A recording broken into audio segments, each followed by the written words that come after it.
Well, welcome everyone to the Real Life Process podcast. I'm so excited to be here. This one is another kind of special podcast. A couple weeks ago, we celebrated 200 episodes, which is crazy. But this week, we're actually doing the podcast on Wednesday, November 2nd, after November 1st, which was the release of our book out into the world. And so I'm super excited about that and just feeling that it's finally happened. We're finally out there. So just a couple of things I'll tell you before we jump into our guest today, which is all around the book as well. But remember that you can still get the pre-order bonuses on the book. We're actually extending that. If you're listening to this in real time, we're extending that until this Friday. If you're listening to it in post time, we're going to leave that website open for a while, the dowhatmattersbook.com, so that you can go there and even see how to order the book and still get some of the bonuses that we have. But the pre-order bonuses are available through this Friday. We've got some group coaching calls, a wonderful film that we're having put together, and a workbook. So don't miss out on any of those things. And speaking of the coaching calls, we're actually starting those and they're open to anyone that wants to come. So through the month of November 2022 at 6 p.m. Central Time, 7 Eastern, we're going to be hopping over on Zoom and getting on those group coaching calls. And you can find out all that information at dowhatmattersbook.com. And if you pre-register and we know that you're coming to those calls, you will get the recordings of those. So just make sure that you RSVP.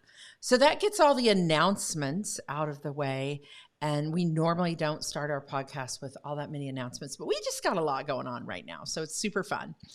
And speaking of lots going on, my friend Victoria is here today. And this is the second time you've been on the podcast. So it's like we're back in old school. But Victoria's here purposefully for this particular episode.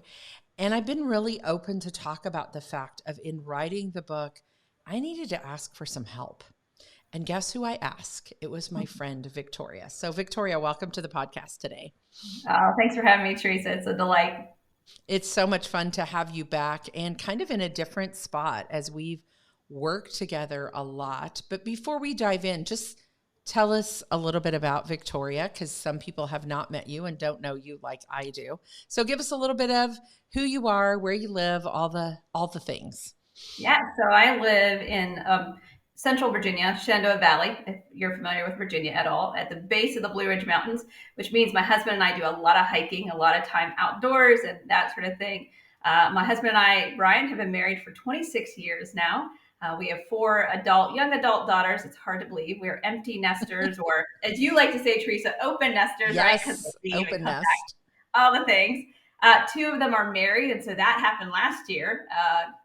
Just a crazy season and wonderful season of inviting and welcoming son-in-laws into our lives and stuff. And so I'm also owner, along with my husband, of a residential construction company. Have been doing that for 7 years and leading a team there. But one of my other passions is writing and just really weaving words on page and that sort of thing. And so those are the kind of things that kind of keep me busy in the day to day. As well as gardening and raising goats. And I never know what Victoria's going to be up to. And it's probably one of the reasons we resonate so much with each other is we do kind of have that country girl desire and feel in us, even though during the day, sometimes we're doing something different at our hearts. We love that. We love the land and the dirt and all the things. So, but as I thought about this particular episode following the release of the book, and I'm like, what conversation do I want to have? And I think one of the most important conversations is, how did the book kind of birth out into the world? And it would not have, had it not been for the partnership that Victoria and I came together on. So I'm going to give you a short backstory just so you can get context of that. And then I want to dive in with Victoria on this experience for her that was different than my experience as the author and her experience. I've often called her my book coach But she did a lot of the writing in the book, and we just collaborated on that. We'll get into it here in a minute. But we have a mutual friend, Nick, who does a ghostwriting business, and he's in a mastermind that Victoria and I are both in. And he works a lot with helping people get their books out into the world. And I called him one day and I said, Nick, I'm stuck. I've gotten this far, and I know it's time to put this book together, and I've only gotten this far. I don't know what to do. I need help. And it was a longer conversation than that, but that was the basis of it. And he said, I have an idea, but I need to get back with you. And he made a phone call to our mutual friend, Victoria. And you can kind of fill it in, Victoria. You had a conversation with Nick at about the same time. Is that correct? Yeah, I did. It was kind of interesting because, I've written my own book. And after the release of that, I was like, I'd always listened to Nick talking about ghostwriting and all of that. And it was just interesting to me. So I'd had conversations with him about that and let him know, like, if you ever hear of a project or whatever that might be a good fit that you would want help on or whatever, let me know. And was just entertaining that idea. Honestly, it was a little scary because I'm like, can I really do that? Like, I know I can write my own things, but can I help somebody else? And so, yeah, Right. we had that conversation. And I can't say I was expecting him to come back quite so quickly with something. And when he called me, he wouldn't tell me who it was. He said, I have this project that I think you would be a fit for. Are you going to say yes? And he was waiting for my yes before he would tell me. So, yeah. So it was so cool because he actually called me back that evening and he said, I talked with Victoria. She's been in connection with me. And Victoria and I were already really good friends. We had roomed together at mastermind events. We'd just done a lot of life together. I remember when she was sitting on the couch and was starting to write actually a Bible study that she was going to do around some content with depression and walking through depression. And I said, why don't you just write a book? And so we've always joked that, I kind of pushed her to write her first book. And she went on to publish that book. And it's an amazing book. We'll drop that link in the show notes too, so you can see her content. But when he called me that evening and he said, I've been talking to Victoria and she's really wanting to do this kind of work. And I think we could partner together. And I just started crying because it was like, I knew that was the right fit. Yeah. And I knew that I could trust my stories, my content with my friend, and that she knew me well enough to write in my voice. And that's something we'll talk about as you think about having someone maybe help you. I also knew I was stuck and I knew the content was there. I already had the process of the coaching process of these components and what we walk with clients in, but I didn't know how to connect the stories to the content. And I will say this in Victoria's defense, it's not easy to take content that's a process and put it into a story form. And I was just rereading my book the other day and pulling out some quotes and different things. And I'm like, this is really good. And it's really good because this lady helped put it into sentence form and structures and different things in those middle chapters that were so hard to pull out of me. So let's dive into what did that feel like for you, Victoria, when you were like, how do I even take this project on? How do I structure it? How do I form it? Just share with us kind of what that was for you at that point. Yeah, well, I have to tell you, when I heard that it was you, there was a sigh of relief going, oh, okay, I know her. This is okay. And then followed by a moment of panic of going, oh dear Lord, what have I agreed to? But our mutual friend Nick, he also mentored both of us kind of through this He process. did. And I have to say a huge shout out to him just for fielding my questions. And just there were points where I got a little stuck. We both got a little stuck and we were able to just tap into his wisdom and stuff. And that was so wonderful. And all, but that really helped them bring some structure to it. And I think that everybody has that story in them that they want to put down, but they don't know where to start because sometimes you can't see the forest for the trees right in front of you. You're so deep in it. You're like, how does that shape? And that's, I think, what was so great about this arrangement is I was able to come alongside of you. That story that's in you. That process, everything is yours.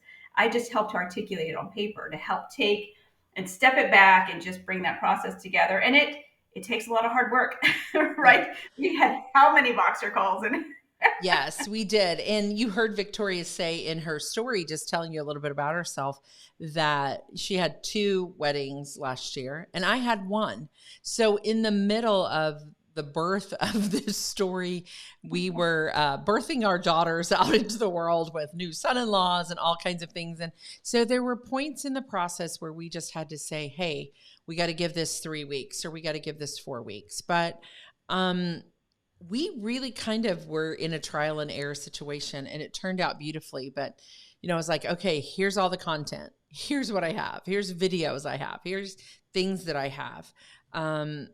But we didn't really, and so she spent hours going through some of that material, but we didn't really know how to create the rhythm in the beginning of, you asking me answering your questions. But we got into a beautiful place of just, here's a story. What's a story for this chapter? What's a story for that chapter? How do we tie the story to the actual process that people can take action on? And so it became just a beautiful back and forth. Probably took a little longer than either one of us had hoped that it would. I think both of our husbands were like, are we done yet? But it turned out beautifully. But I would love to ask you, just from a writer's perspective, what did you enjoy most once you kind of found your rhythm? What are the things that you feel like are unique, even for you as a ghostwriter / book coach / whatever you want to call yourself? What did you end up enjoying most in the journey? I think there's a couple of things. For one, I think it was helping me define what this process looked like. It's maybe not like a typical ghostwriting situation where you didn't just hand me a bunch of stuff and say, have fun, write the book. No, it was very collaborative. I loved that approach because you and I spent a lot of time just talking and going through your story, and what are the parts that are going to resonate with the reader and what parts are just for you to hold on to, that it's okay that they're not in the book, and helping you figure that out and see and flesh it out. And I'm a storyteller. I love telling the story. I love giving details.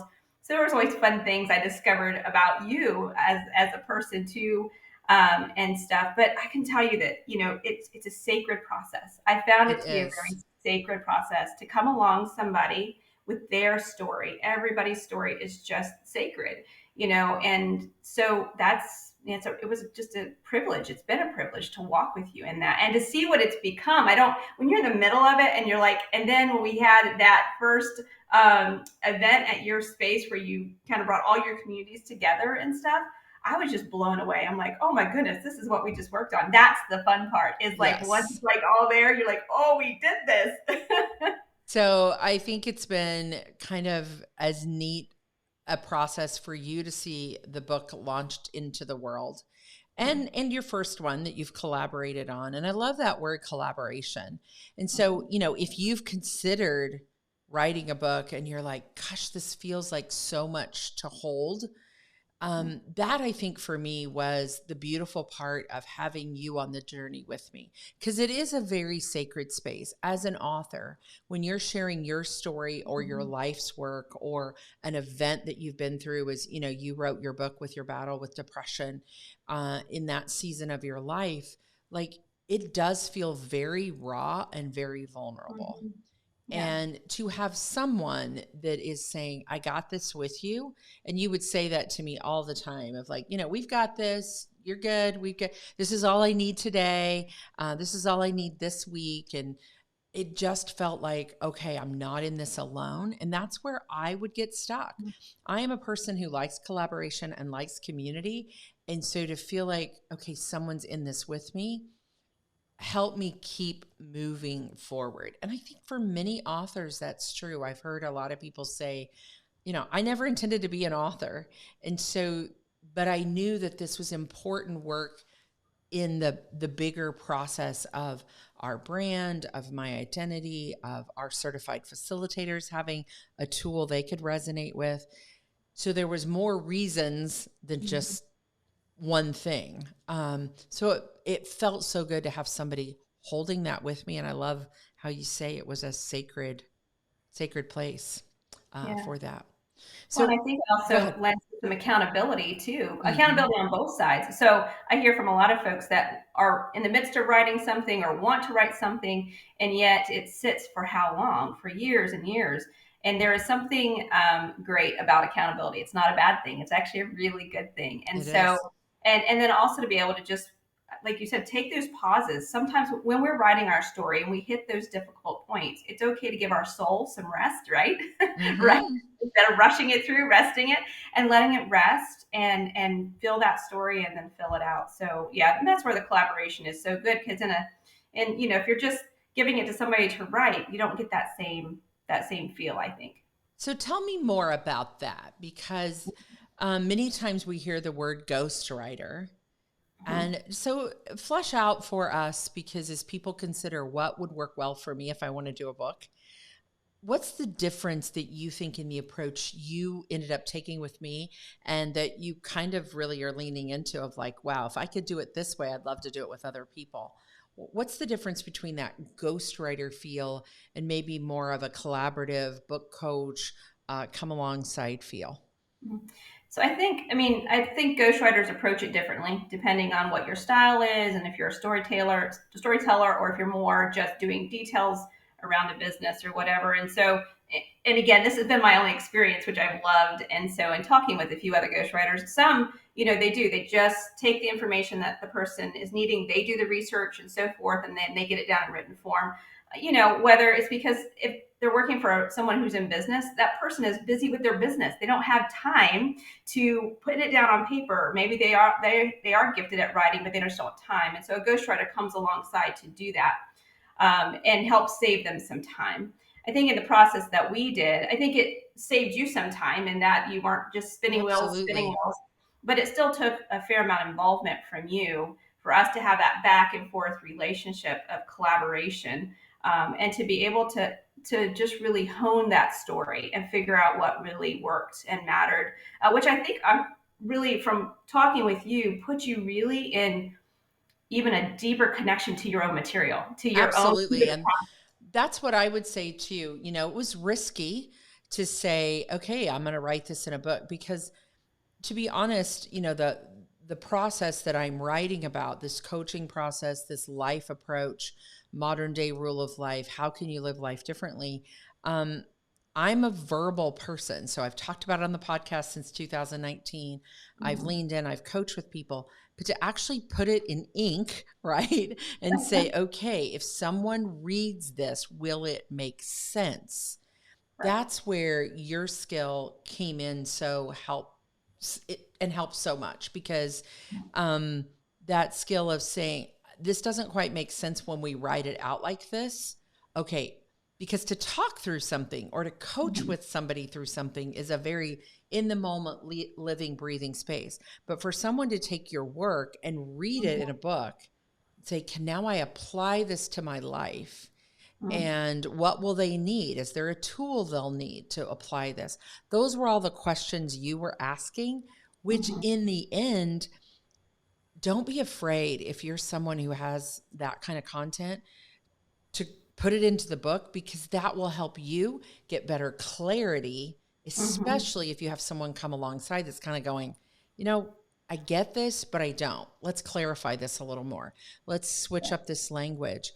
And I remember when we came to the time in the book um, where we decided we needed a glossary of terms. Do you Yeah. remember that? Yeah, And we you're were like, journaling. yes. Why did that become important for you even as we put that together? I remember you saying, I think we're going to have to give some Well, language to this. I think part of it is because we felt like it would reach audiences from all over. And Hmm. just because, so for instance, now I don't know if this was in the glossary or not, but you talked about a creek versus a stream, or I know it's simple, but it's stuff like that where we want to make sure that your wording is translating, or even how you were defining certain pieces of your process in Hmm. regular English language. It would have been interpreted a different way, and Right. so in your context, it was important that people understood it from that. And so that Hmm. glossary of terms allows them to just flip really quick to where it's at located in the book and go, oh, that's what she means, and be able to Right. put it in And context. that was huge. I remember you bringing that in and going, I think it'd be helpful if, the first time people come to this word in the book, it's italicized and we have a glossary of terms. The Mm-hmm. other piece, and this is where these are the little things that you as an author might not think about. Another piece that you brought in is in the very beginning of the book, we have a how to read the book. Mm-hmm. And Right. that was one of your ideas is like, let's really, because my book is a little bit different. It has some of my story in it in the first 2 or 3 chapters. Then it actually goes into a Right. process you could use. And then the back section kind of comes back to some of my story and what we call Mm-hmm. practices behind the process. So, why was that important for you to even bring that piece in?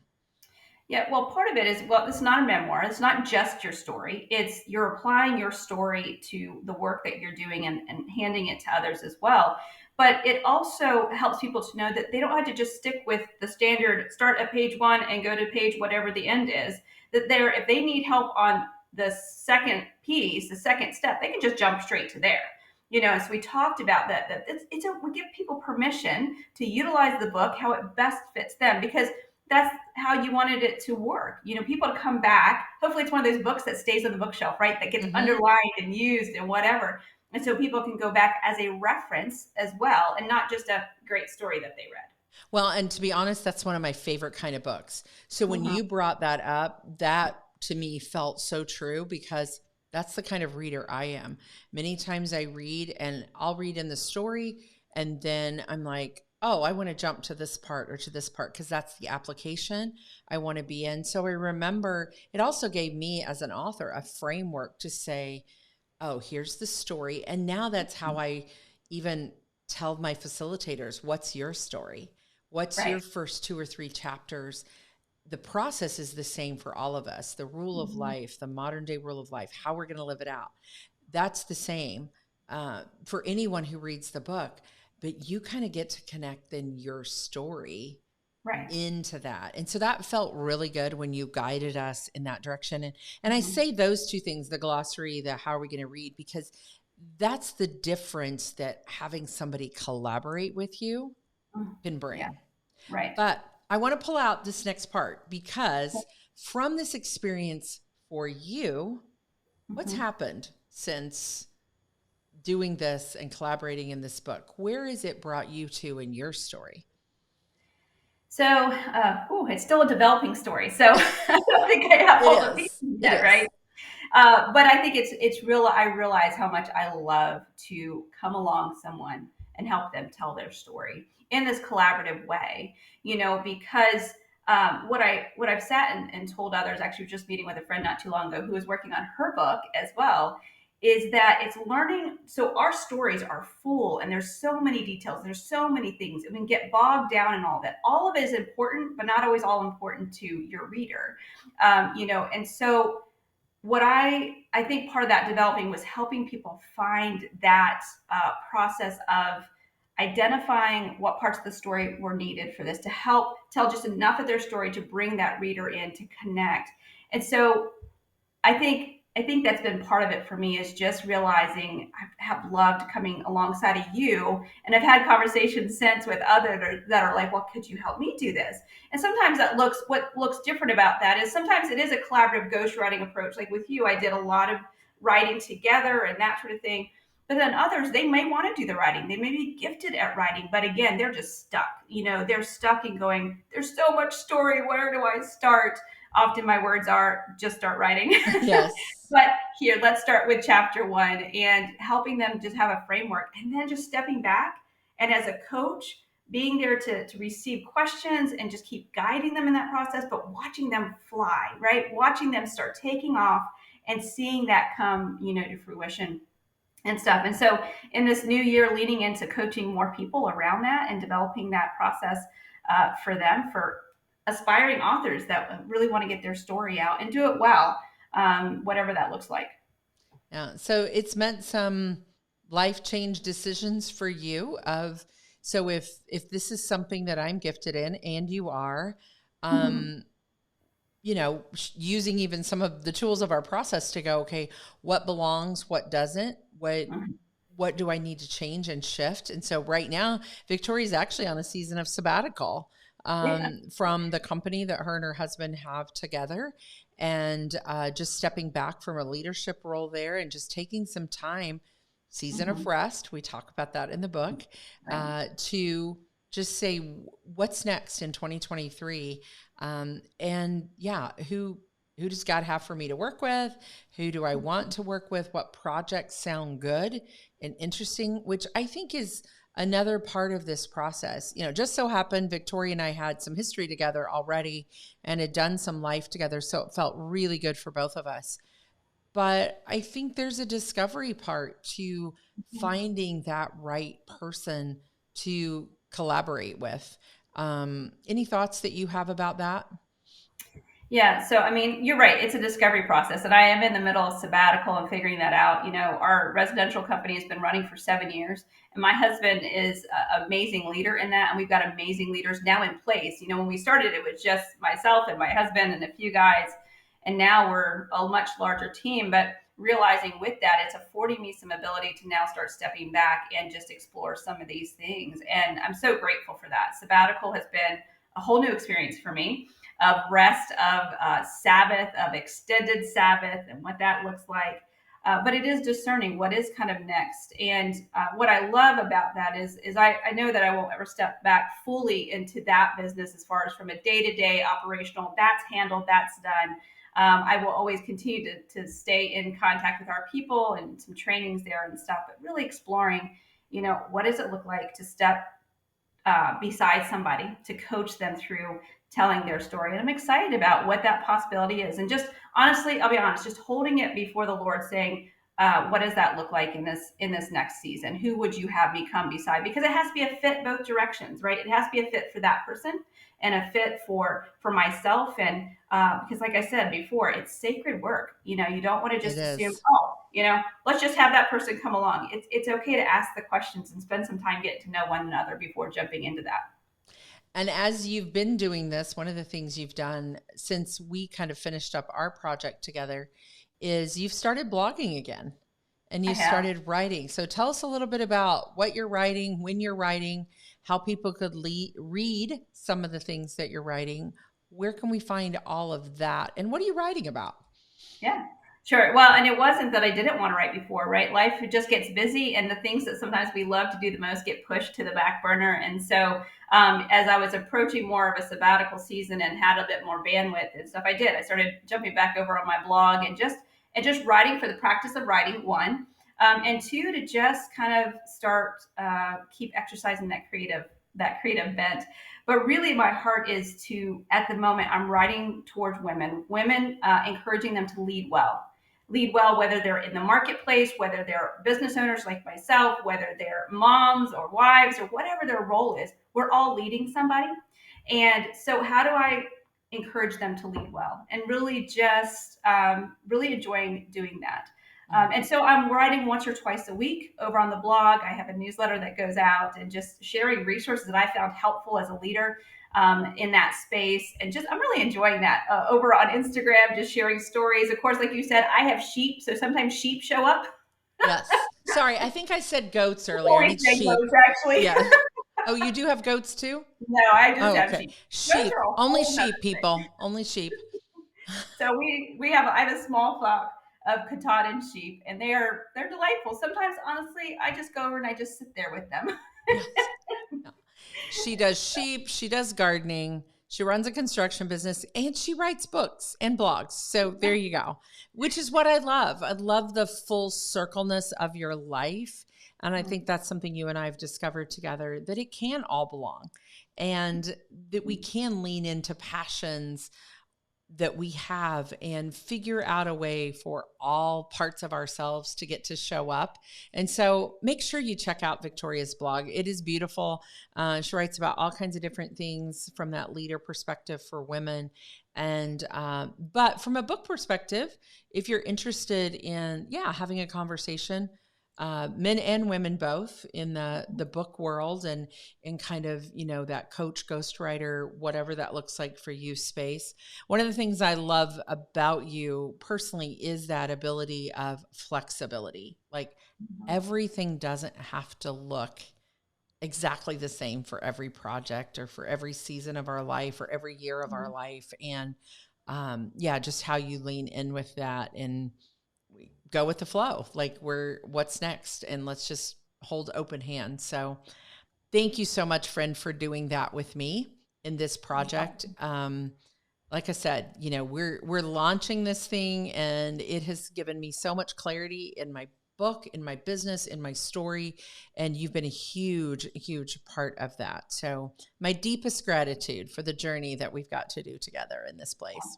Well, it's been a privilege. Absolutely. It's been so much fun. Can't wait to see where this book goes and what it does. Yeah. So. Well, thank you. And so let us know, tell us verbally, where can people connect with you? Where can they find out all about Victoria? So the best place is over on my website, victoriamenninger.com. And I think Teresa was going to put probably down the show notes so you can spell my last name. Yes. So victoriamenninger.com. Or you can find me on Instagram or Facebook under the same name. I share both in those places. So yeah.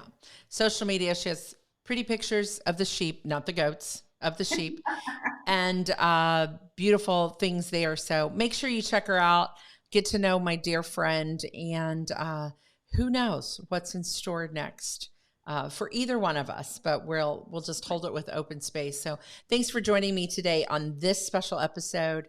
I appreciate you so much. And thank you for being that person in my life in this season. You are so welcome. Well, join us again next week. We're going to be diving back into more things here on the podcast. As I said in episode 200, we're really going to talk from our core values of, being present, being real, bringing joy, and creating impact. And we want to show up that way each and every week going forward with the podcast. Stick around. We got more to come just because the book is out in the world. We're going to get back to normal podcast conversation, as I call it, at some point, and have more guests and great solo episodes and things coming up as well. So remember, every ordinary day has an extraordinary moment. You just have to look for them. We'll be back next week with more from the Real Life Process podcast.